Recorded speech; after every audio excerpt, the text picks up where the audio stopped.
ಓಂ ಶಾಂತಿ. ಇಂದು ಪ್ರಾತಃ ಮುರುಳಿ ದಿನಾಂಕ ಆಗಸ್ಟ್ 5, 2025. ಮಧುರ ಮಕ್ಕಳೇ, ಈ ವೇಶ್ಯಾಲಯವನ್ನು ಶಿವಾಲಯವನ್ನಾಗಿ ಮಾಡಲು ತಂದೆಯು ಬಂದಿದ್ದಾರೆ. ವೇಶ್ಯೆಯರಿಗೂ ಸಹ ಈಶ್ವರೀಯ ಸಂದೇಶವನ್ನು ಕೊಟ್ಟು ಅವರ ಕಲ್ಯಾಣವನ್ನು ಮಾಡುವುದು ನಿಮ್ಮ ಕರ್ತವ್ಯವಾಗಿದೆ. ಪ್ರಶ್ನೆ: ಯಾವ ಮಕ್ಕಳು ತಮಗೆ ಬಹಳ ನಷ್ಟವನ್ನುಂಟು ಮಾಡಿಕೊಳ್ಳುತ್ತಾರೆ? ಉತ್ತರ: ಯಾರು ಯಾವುದೇ ಕಾರಣದಿಂದ ಮುರುಳಿ ವಿದ್ಯೆಯನ್ನು ತಪ್ಪಿಸುತ್ತಾರೆ, ಅವರು ತಮಗೆ ತಾವೇ ಬಹಳ ನಷ್ಟವನ್ನುಂಟು ಮಾಡಿಕೊಳ್ಳುತ್ತಾರೆ. ಕೆಲವು ಮಕ್ಕಳಂತೂ ಪರಸ್ಪರ ಮುನಿಸಿಕೊಳ್ಳುವ ಕಾರಣ ತರಗತಿಗೆ ಬರುವುದಿಲ್ಲ. ಯಾವುದಾದರೊಂದು ನೆಪ ಮಾಡಿಕೊಂಡು ಮನೆಯಲ್ಲಿಯೇ ಮಲಗಿ ಬಿಡುತ್ತಾರೆ. ಇದರಿಂದ ಅವರು ತಮ್ಮದೇ ನಷ್ಟ ಮಾಡಿಕೊಳ್ಳುತ್ತಾರೆ, ಏಕೆಂದರೆ ತಂದೆಯು ನಿತ್ಯವೂ ಒಂದಲ್ಲ ಒಂದು ಹೊಸ ಯುಕ್ತಿಗಳನ್ನು ತಿಳಿಸುತ್ತಿರುತ್ತಾರೆ. ಕೇಳುವುದೇ ಇಲ್ಲವೆಂದರೆ ಕಾರ್ಯದಲ್ಲಿ ಹೇಗೆ ತರುತ್ತೀರಿ? ಓಂ ಶಾಂತಿ. ಮಧುರಾತಿ ಮಧುರ ಆತ್ಮಿಕ ಮಕ್ಕಳಿಗೆ ಇದು ತಿಳಿದಿದೆ. ನಾವೀಗ ವಿಶ್ವದ ಮಾಲೀಕರಾಗಲು ಓದುತ್ತಿದ್ದೇವೆ. ಬಲೆ ಮಾಯೆಯು ಮರೆಸಿ ಬಿಡುತ್ತದೆ, ಕೆಲವರಿಗಂತೂ ಇಡೀ ದಿನ ಮರೆಸಿ ಬಿಡುತ್ತದೆ. ಖುಷಿಯಿರಲು ಅವರು ಎಂದು ನೆನಪು ಮಾಡುವುದೇ ಇಲ್ಲ. ನಮಗೆ ಭಗವಂತನೇ ಓದಿಸುತ್ತಾರೆ ಎಂಬುದನ್ನೇ ಮರೆತು ಹೋಗುತ್ತಾರೆ. ಮರೆತು ಹೋಗುವ ಕಾರಣ ಮತ್ತೆ ಸೇವೆಯನ್ನು ಮಾಡಲು ಸಾಧ್ಯವಿಲ್ಲ. ರಾತ್ರಿಯೂ ತಂದೆಯು ತಿಳಿಸಿದ್ದರು, ಕನಿಷ್ಠರಿಗಿಂತಲೂ ಅತಿ ಕನಿಷ್ಠರು ಯಾರು ವೇಶ್ಯೆಯರಿದ್ದಾರೆಯೋ ಅವರ ಸೇವೆ ಮಾಡಬೇಕಾಗಿದೆ. ವೇಶ್ಯೆಯರಿಗೆ ನೀವು ಸಂದೇಶ ಕೊಡಿ. ನೀವು ತಂದೆಯ ಈ ಜ್ಞಾನವನ್ನು ಧಾರಣೆ ಮಾಡಿದರೆ ಸ್ವರ್ಗದ ವಿಶ್ವದ ಮಹಾರಾಣಿಯಾಗುತ್ತೀರಿ. ಯಾವುದೇ ಸಾಹುಕಾರರು ಆಗಲು ಸಾಧ್ಯವಿಲ್ಲ. ಯಾರು ತಿಳಿದುಕೊಂಡಿದ್ದೀರಿ, ವಿದ್ಯಾವಂತರಾಗಿದ್ದೀರೋ ಅಂತಹವರು ಅವರಿಗೆ ಜ್ಞಾನ ಕೊಡುವ ಪ್ರಬಂಧ ಮಾಡಿ. ಇದರಿಂದ ಪಾಪ ಬಹಳ ಖುಷಿ ಪಡುತ್ತಾರೆ, ಏಕೆಂದರೆ ಅವರು ಸಹ ಅಬಲೆಯರಾಗಿದ್ದಾರೆ. ಅವರಿಗೆ ನೀವು ತಿಳಿಸಿಕೊಡಿ. ತಂದೆಯಂತೂ ಬಹಳಷ್ಟು ಯುಕ್ತಿಗಳನ್ನು ತಿಳಿಸುತ್ತಿರುತ್ತಾರೆ. ಹೇಳಿ, ನೀವೇ ಶ್ರೇಷ್ಠಾತಿ ಶ್ರೇಷ್ಠರಿದ್ದವರು ಈಗ ಅತಿ ಕನಿಷ್ಠರಾಗಿದ್ದೀರಿ. ನಿಮ್ಮ ಹೆಸರಿನಿಂದಲೇ ಭಾರತವು ವೇಶ್ಯಾಲಯವಾಗಿದೆ. ಈ ಪುರುಷಾರ್ಥ ಮಾಡುವುದರಿಂದ ಮತ್ತೆ ನೀವು ಶಿವಾಲಯದಲ್ಲಿ ಹೋಗುತ್ತೀರಿ. ನೀವೀಗ ಹಣಕ್ಕಾಗಿ ಎಷ್ಟು ಕೆಟ್ಟ ಕೆಲಸವನ್ನು ಮಾಡುತ್ತೀರಿ. ಈಗ ಇದನ್ನು ಬಿಡಿ. ಈ ರೀತಿಯಾಗಿ ತಿಳಿಸುವುದರಿಂದ ಅವರು ಬಹಳ ಖುಷಿ ಪಡುವರು. ಇದರಲ್ಲಿ ನಿಮ್ಮನ್ನು ಯಾರೂ ತಡೆಯುವುದಿಲ್ಲ. ಇದಂತೂ ಒಳ್ಳೆಯ ಮಾತಲ್ಲವೇ? ಬಡವರಿಗೆ ಇರುವುದೇ ಭಗವಂತ. ಹಣದ ಕಾರಣ ಬಹಳ ಕೆಟ್ಟ ಕೆಲಸ ಮಾಡುತ್ತಾರೆ. ಅವರಿಗೆ ಇದು ಹೇಗೆ ವ್ಯಾಪಾರವಿದ್ದಂತೆ. ಈಗ ಸರ್ವೀಸ್ ಹೇಗೆ ವೃದ್ಧಿಯಾಗುವುದು ಎಂದು ನಾವು ಯುಕ್ತಿಗಳನ್ನು ತೆಗೆಯುತ್ತೇವೆಂದು ಮಕ್ಕಳು ಹೇಳುತ್ತಾರೆ. ಕೆಲವು ಮಕ್ಕಳಂತೂ ಯಾವುದಾದರೊಂದು ಮಾತಿನಲ್ಲಿ ಮುನಿಸಿಕೊಳ್ಳುತ್ತಾರೆ, ವಿದ್ಯೆಯನ್ನು ಬಿಟ್ಟು ಬಿಡುತ್ತಾರೆ. ನಾವು ಓದದಿದ್ದರೆ ನಮಗೆ ನಷ್ಟವನ್ನುಂಟು ಮಾಡಿಕೊಳ್ಳುತ್ತೇವೆಂದು ತಿಳಿಯುವುದಿಲ್ಲ. ಮುನಿಸಿಕೊಂಡು ಮನೆಯಲ್ಲಿಯೇ ಕುಳಿತುಕೊಂಡು ಬಿಡುತ್ತಾರೆ. ಈ ರೀತಿ ಅಂದರು, ಹೀಗೆ ಹೇಳಿದರು ಎಂದು ಹೇಳಿ ಬರುವುದೇ ಇಲ್ಲ. ವಾರದಲ್ಲಿ ಒಂದು ಬಾರಿ ಬರುವುದು ಕಷ್ಟ. ತಂದೆಯಂತೂ ಮುರುಳಿಗಳಲ್ಲಿಯೂ ಕೆಲವೊಮ್ಮೆ ಕೆಲವೊಂದು ಸಲಹೆಗಳನ್ನು ಕೊಡುತ್ತಿರುತ್ತಾರೆ. ಮುರುಳಿಯನ್ನಂತೂ ಕೇಳಬೇಕಲ್ಲವೇ? ತರಗತಿಗೆ ಬಂದಾಗಲೇ ಕೇಳುತ್ತೀರಿ. ಇಂತಹವರು ಅನೇಕರಿದ್ದಾರೆ. ಅಕಾರಣದಿಂದ ನೆಪ ಮಾಡಿಕೊಂಡು ಮಲಗಿ ಬಿಡುತ್ತಾರೆ. ಒಳ್ಳೆಯದು ಇಂದು ಹೋಗುವುದಿಲ್ಲ ಎಂದುಕೊಳ್ಳುತ್ತಾರೆ. ಆದರೆ ತಂದೆಯು ಇಂತಹ ಒಳ್ಳೊಳ್ಳೆಯ ವಿಚಾರಗಳನ್ನು ತಿಳಿಸುತ್ತಾರೆ. ಸರ್ವೀಸ್ ಮಾಡಿದರೆ ಶ್ರೇಷ್ಠ ಪದವಿಯನ್ನೇ ಪಡೆಯುವಿರಿ. ಇದು ವಿದ್ಯೆಯಾಗಿದೆ. ಬನಾರಸ್ ಹಿಂದೂ ಯೂನಿವರ್ಸಿಟಿ ಮೊದಲಾದ ಕಡೆ ಬಹಳಷ್ಟು ಶಾಸ್ತ್ರಗಳನ್ನು ಓದುತ್ತಾರೆ. ಬೇರೆ ಯಾವುದೇ ಕೆಲಸವಿಲ್ಲವೆಂದರೆ ಸಾಕು, ಶಾಸ್ತ್ರಗಳನ್ನು ಕಂಠಪಾಠ ಮಾಡಿ ಸತ್ಸಂಗವನ್ನು ಆರಂಭ ಮಾಡಿ ಬಿಡುತ್ತಾರೆ. ಅವರಲ್ಲಿ ಉದ್ದೇಶವೇನೂ ಇರುವುದಿಲ್ಲ. ಈ ವಿದ್ಯೆಯಿಂದಂತೂ ಎಲ್ಲ ದೋಣಿಯೂ ಪಾರಾಗುತ್ತದೆ ಅಂದಾಗ ಮಕ್ಕಳು ಇಂತಹ ಪದಮದ ಸೇವೆಯನ್ನು ಮಾಡಬೇಕಾಗಿದೆ. ಯಾವಾಗ ಸಾಹುಕಾರರು ಇಲ್ಲಿ ವೇಶ್ಯೆಯರು ಬರುವುದು ನೋಡಿದರೆ ಅವರಿಗೆ ಬರುವುದಕ್ಕೆ ಮನಸ್ಸಾಗುವುದಿಲ್ಲ. ದೇಹಾಭಿಮಾನವಿದೆಯಲ್ಲವೇ? ಅವರಿಗೆ ನಾಚಿಕೆಯಾಗುತ್ತದೆ. ಬಲೆ, ಅವರಿಗಾಗಿ ಇನ್ನೊಂದು ಸೇವಾ ಕೇಂದ್ರವನ್ನು ತೆರೆಯಿರಿ. ಆ ವಿದ್ಯೆಯಂತೂ ಶರೀರ ನಿರ್ವಹಣಾರ್ಥವಾಗಿ ಬಿಡಿಗಾಸಿನ ವಿದ್ಯೆಯಾಗಿದೆ. ಇದು 21 ಜನ್ಮಗಳಿಗಾಗಿ ಇದೆ. ಇದರಿಂದ ಅನೇಕರ ಕಲ್ಯಾಣವಾಗುವುದು. ಬಹುತೇಕವಾಗಿ ಮಾತೆಯರು ಸಹ ಕೇಳುತ್ತಾರೆ, ಬಾಬಾ, ಮನೆಯಲ್ಲಿ ಗೀತಾ ಪಾಠಶಾಲೆಯನ್ನು ತೆರೆಯುವುದೇ? ಅವರಿಗೆ ಈಶ್ವರೀಯ ಸೇವೆಯ ಅಭಿರುಚಿ ಇರುತ್ತದೆ. ಪುರುಷರಂತೂ ಅಲ್ಲಿವಿಲ್ಲಿ ಕ್ಲಬ್ ಮೊದಲಾದ ಕಡೆ ತಿರುಗುತ್ತಿರುತ್ತಾರೆ. ಸಾಹುಕಾರರಿಗಾಗಿ ಇಲ್ಲಿಯೇ ಸ್ವರ್ಗವಿದೆ. ಎಷ್ಟೊಂದು ಫ್ಯಾಷನ್ ಮಾಡುತ್ತಿರುತ್ತಾರೆ, ಆದರೆ ದೇವತೆಗಳ ಪ್ರಾಕೃತಿಕ ಸೌಂದರ್ಯ ನೋಡಿ ಹೇಗಿದೆ. ಎಷ್ಟೊಂದು ಅಂತರವಿದೆ. ಇಲ್ಲಿ ನಿಮಗೆ ಸತ್ಯವನ್ನು ತಿಳಿಸಲಾಗುತ್ತದೆ. ಆದ್ದರಿಂದ ನೋಡಿ ಎಷ್ಟೊಂದು ಕಡಿಮೆ ಮಂದಿ ಬರುತ್ತಾರೆ, ಅದರಲ್ಲಿಯೂ ಬಡವರು. ಅಲ್ಲಂತೂ ಬಹು ಬೇಗನೆ ಹೊರಟು ಹೋಗುತ್ತಾರೆ. ಅಲ್ಲಿಗೂ ಶೃಂಗಾರ ಮಾಡಿಕೊಂಡು ಹೋಗುತ್ತಾರೆ. ಗುರುಗಳು ವಿವಾಹ ಮಾಡಿಸುತ್ತಾರೆ. ಇಲ್ಲಿ ಒಂದು ವೇಳೆ ಯಾರದೇ ವಿವಾಹ ಮಾಡಿಸಿದರೂ ಅದು ರಕ್ಷಣೆಗಾಗಿ ಕಾಮಚಿತೆಯ ಮೇಲೆ ಕುಳಿತುಕೊಳ್ಳುವುದರಿಂದ ಪಾರಾಗಲಿ, ಜ್ಞಾನಚಿತೆಯ ಮೇಲೆ ಕುಳಿತು ಪದಮ ಭಾಗ್ಯಶಾಲಿ ಆಗಲಿ ಎಂದು ಇಲ್ಲಿ ಗಾಂಧರ್ವ ವಿವಾಹವನ್ನು ಮಾಡಿಸಲಾಗುತ್ತದೆ. ಕೆಲವರು ತಂದೆ ತಾಯಿಗೆ ಹೇಳುತ್ತಾರೆ, ಈ ನಷ್ಟಗೊಳಿಸುವ ವ್ಯವಹಾರವನ್ನು ಬಿಟ್ಟು ಸ್ವರ್ಗಕ್ಕೆ ನಡೆಯಿರಿ. ಆಗ ತಂದೆ ತಾಯಿಯು ಹೇಳುತ್ತಾರೆ, ಏನು ಮಾಡುವುದು? ಪ್ರಪಂಚದವರು ಇವರು ನಮ್ಮ ಕುಲದವರ ಹೆಸರನ್ನು ಕೆಡಿಸುತ್ತಾರೆಂದು ಹೇಳಿ ನಮ್ಮ ಮೇಲೆ ಎದುರು ಬೀಳುತ್ತಾರೆ. ವಿವಾಹ ಮಾಡಿಕೊಳ್ಳದೇ ಇರುವುದು ನಿಯಮಕ್ಕೆ ವಿರುದ್ಧವೆಂದು ತಿಳಿಯುತ್ತಾರೆ. ಲೋಕ ಮರ್ಯಾದೆ, ಕುಲ ಮರ್ಯಾದೆಗಳನ್ನು ಬಿಡುವುದೇ ಇಲ್ಲ. ಭಕ್ತಿ ಮಾರ್ಗದಲ್ಲಿ ನನ್ನವರು ಒಬ್ಬ ತಂದೆಯ ವಿನಾ ಮತ್ಯಾರೂ ಇಲ್ಲವೆಂದು ಹಾಡುತ್ತಾರೆ. ಮೀರಾಳ ಗೀತೆಯೂ ಇದೆ. ಸ್ತ್ರೀಯರಲ್ಲಿ ಭಕ್ತಿನಿ ಮೀರಾ, ಪುರುಷರಲ್ಲಿ ನಾರದನ ಗಾಯನವಿದೆ. ನಾರದನ ಕಥೆಯೂ ಇದೆಯಲ್ಲವೇ? ನಿಮಗೆ ಯಾರಾದರೂ ಹೊಸಬರು ನಾನು ಲಕ್ಷ್ಮಿಯನ್ನು ವರಿಸುತ್ತೇನೆಯೇ ಎಂದು ಕೇಳಿದರೆ ತಿಳಿಸಿ, ತಮ್ಮನ್ನು ನೋಡಿಕೊಳ್ಳಿ, ಯೋಗ್ಯರಾಗಿದ್ದೀರಾ? ಪವಿತ್ರ ಸರ್ವಗುಣ ಸಂಪನ್ನರಾಗಿದ್ದೀರಾ? ಇದಂತೂ ವಿಕಾರಿ ಪತಿತ ಪ್ರಪಂಚವಾಗಿದೆ. ಅದರಿಂದ ಹೊರತೆಗೆದು ಪಾವನರನ್ನಾಗಿ ಮಾಡಲು ತಂದೆಯು ಬಂದಿದ್ದಾರೆ. ಪಾವನರಾಗಿ ಆಗಲೇ ಲಕ್ಷ್ಮಿಯನ್ನು ವರಿಸಲು ಯೋಗ್ಯರಾಗುತ್ತೀರಿ. ಇಲ್ಲಿ ತಂದೆಯ ಬಳಿ ಬರುತ್ತಾರೆ, ಪ್ರತಿಜ್ಞೆ ಮಾಡುತ್ತಾರೆ, ಮತ್ತೆ ಮನೆಗೆ ಹೋಗಿ ವಿಕಾರದಲ್ಲಿ ಬೀಳುತ್ತಾರೆ. ಇಂತಿಂತಹ ಸಮಾಚಾರಗಳು ಬರುತ್ತವೆ. ತಂದೆಯು ತಿಳಿಸುತ್ತಾರೆ, ಇಂತಹವರನ್ನು ಯಾವ ಬ್ರಾಹ್ಮಣಿಯು ಕರೆತರುವರೋ ಅವರ ಮೇಲೂ ಪ್ರಭಾವವಾಗುತ್ತದೆ. ಇಂದ್ರಸಭೆಯ ಕಥೆಯಿದೆಯಲ್ಲವೇ? ಅಂದಾಗ ಕರೆದುಕೊಂಡು ಬರುವವರಿಗೂ ಸಹ ಶಿಕ್ಷೆಯಾಗುತ್ತದೆ. ತಂದೆಯು ಯಾವಾಗಲೂ ಬ್ರಾಹ್ಮಣಿಯರಿಗೆ ಹೇಳುತ್ತಾರೆ, ಕಚ್ಚಾ ಆದವರನ್ನು ಕರೆದುಕೊಂಡು ಬರಬೇಡಿ, ನಿಮ್ಮ ಸ್ಥಿತಿಯೂ ಸಹ ಕೆಳಗಿಳಿಯುವುದು, ಏಕೆಂದರೆ ನಿಯಮಕ್ಕೆ ವಿರುದ್ಧವಾಗಿ ಕರೆತಂದರು. ವಾಸ್ತವದಲ್ಲಿ ಬ್ರಾಹ್ಮಣಿಯಾಗುವುದು ಬಹಳ ಸಹಜವಾಗಿದೆ. 10-15 ದಿನಗಳಲ್ಲಿ ಆಗಿ ಬಿಡಬಹುದು. ತಂದೆಯು ಯಾರಿಗೆ ಬೇಕಾದರೂ ತಿಳಿಸಿಕೊಡಲು ಬಹಳ ಸಹಜ ಯುಕ್ತಿಗಳನ್ನು ತಿಳಿಸುತ್ತಾರೆ.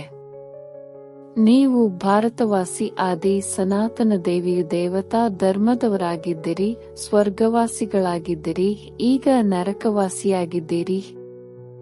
ಪುನಃ ಸ್ವರ್ಗವಾಸಿಯಾಗಬೇಕೆಂದರೆ ಈ ವಿಕಾರವನ್ನು ಬಿಡಿ. ಕೇವಲ ತಂದೆಯನ್ನು ನೆನಪು ಮಾಡಿ, ಆಗ ವಿಕರ್ಮಗಳು ವಿನಾಶವಾಗುವು. ಎಷ್ಟು ಸಹಜವಾಗಿದೆ! ಆದರೆ ಕೆಲವರು ಏನನ್ನೂ ತಿಳಿದುಕೊಳ್ಳುವುದೇ ಇಲ್ಲ.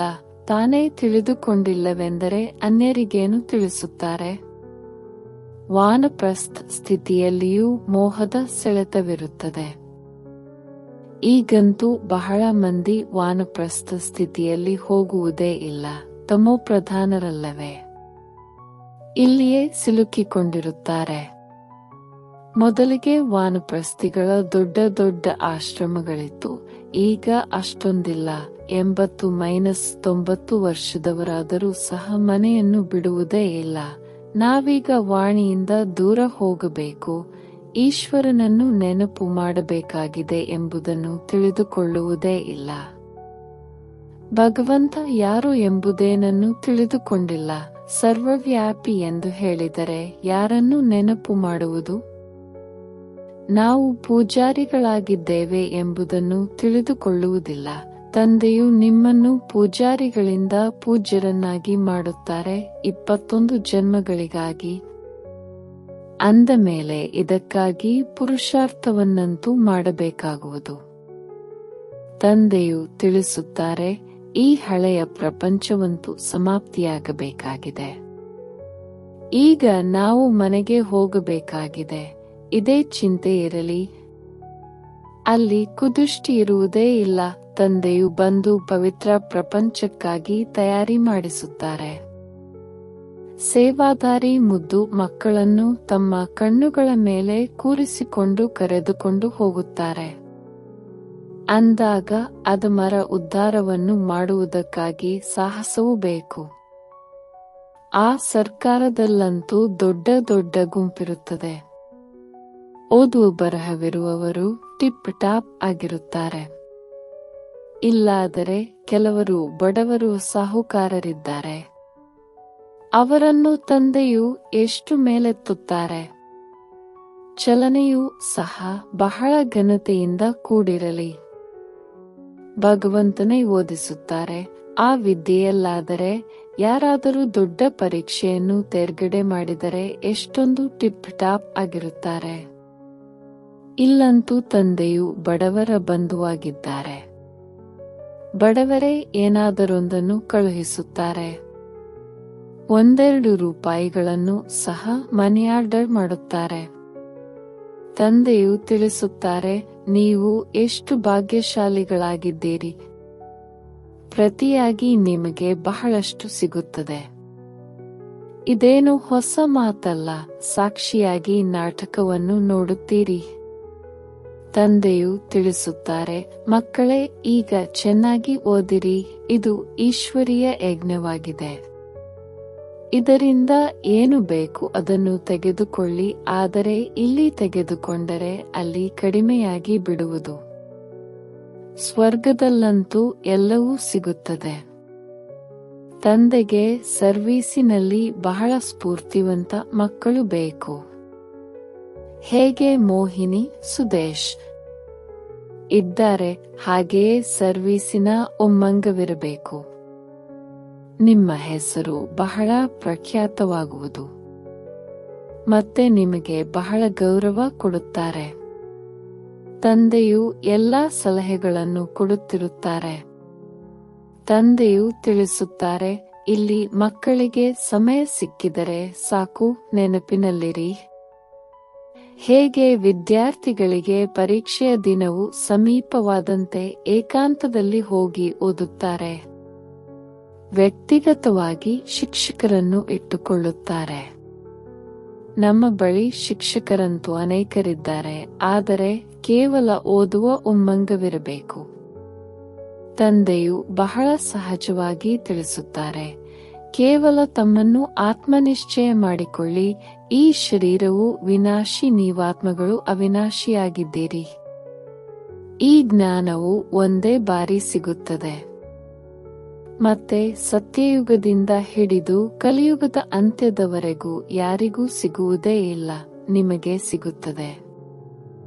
ನಾವಾತ್ಮರಾಗಿದ್ದೇವೆ ಎಂಬುದನ್ನು ಪಕ್ಕಾ ನಿಶ್ಚಯ ಮಾಡಿಕೊಳ್ಳಿ. ತಂದೆಯಿಂದ ನಮಗೆ ಆಸ್ತಿಯು ಸಿಗುತ್ತದೆ. ತಂದೆಯ ನೆನಪಿನಿಂದಲೇ ವಿಕರ್ಮಗಳು ವಿನಾಶವಾಗುತ್ತದೆ. ಕೇವಲ ಇದೇ ಒಳಗೆ ತಿರುಗುತ್ತಿರಲಿ. ಇದರಿಂದಲೂ ಅನೇಕರ ಕಲ್ಯಾಣವಾಗುತ್ತದೆ. ಆದರೆ ಚಾಟು ನೀಡುವುದೇ ಇಲ್ಲ. ಬರೆಯುತ್ತಾ ಮತ್ತೆ ಸುಸ್ತಾಗಿ ಬಿಡುತ್ತಾರೆ. ತಂದೆಯು ಬಹಳ ಸಹಜ ಮಾಡಿ ತಿಳಿಸುತ್ತಾರೆ, ನಾವಾತ್ಮಗಳು ಸತೋಪ್ರಧಾನರಾಗಿದ್ದೆವು, ಈಗ ತಮೋಪ್ರಧಾನರಾಗಿದ್ದೇವೆ. ತಂದೆಯು ತಿಳಿಸುತ್ತಾರೆ, ನನ್ನನ್ನು ನೆನಪು ಮಾಡಿದರೆ ಸತೋಪ್ರಧಾನರಾಗಿ ಬಿಡುತ್ತೀರಿ. ಎಷ್ಟು ಸಹಜವಾಗಿದೆ, ಆದರೂ ಸಹ ಮರೆತು ಹೋಗುತ್ತೀರಿ. ಎಷ್ಟು ಸಮಯ ಕುಳಿತುಕೊಳ್ಳುತ್ತೀರೋ ಅಷ್ಟು ಸಮಯ ಆತ್ಮನೆಂದು ತಿಳಿಯಿರಿ. ನಾನಾತ್ಮ ತಂದೆಯ ಮಗುವಾಗಿದ್ದೇನೆ. ತಂದೆಯನ್ನು ನೆನಪು ಮಾಡಿದರೆ ಸ್ವರ್ಗದ ರಾಜ್ಯಭಾಗ್ಯವು ಸಿಗುವುದು ಮತ್ತು ಅರ್ಧಕಲ್ಪದ ಪಾಪಗಳು ಭಸ್ಮವಾಗುತ್ತದೆ. ಎಷ್ಟು ಸಹಜವಾದ ಯುಕ್ತಿಯನ್ನು ತಂದೆಯು ತಿಳಿಸುತ್ತಾರೆ. ಎಲ್ಲ ಮಕ್ಕಳು ಕೇಳುತ್ತೀರಿ, ಈ ತಂದೆಯು ಸ್ವಯಂ ಅಭ್ಯಾಸ ಮಾಡುತ್ತಾರೆ, ಆದ್ದರಿಂದಲೇ ಕಲಿಸುತ್ತಾರಲ್ಲವೇ. ನಾನು ತಂದೆಯ ರಥವಾಗಿದ್ದೇನೆ, ತಂದೆಯು ನನಗೆ ತಿನ್ನಿಸುತ್ತಾರೆ. ನೀವು ಮಕ್ಕಳು ಸಹ ಇದೇ ರೀತಿ ತಿಳಿಯಿರಿ. ಶಿವ ತಂದೆಯನ್ನು ನೆನಪು ಮಾಡುತ್ತಾ ಇರಿ. ಇದರಿಂದ ಎಷ್ಟೊಂದು ಲಾಭವಾಗುವುದು, ಆದರೆ ಮರೆತು ಹೋಗುತ್ತಾರೆ. ಇದು ಬಹಳ ಸಹಜವಾಗಿದೆ. ವ್ಯಾಪಾರದಲ್ಲಿ ಯಾರು ಗ್ರಾಹಕರಿಲ್ಲವೆಂದರೆ ನೆನಪಿನಲ್ಲಿ ಕುಳಿತು ಬಿಡಿ. ನಾನಾತ್ಮನಾಗಿದ್ದೇನೆ, ತಂದೆಯನ್ನು ನೆನಪು ಮಾಡಬೇಕಾಗಿದೆ. ಕಾಯಿಲೆಯಲ್ಲಿಯೂ ಸಹ ನೆನಪು ಮಾಡಬಲ್ಲಿರಿ. ಬಂಧನದಲ್ಲಿರುವವರಾಗಿದ್ದರೆ ಅಲ್ಲಿ ಕುಳಿತೇ ನೀವು ನೆನಪು ಮಾಡುತ್ತಾ ಇರಿ.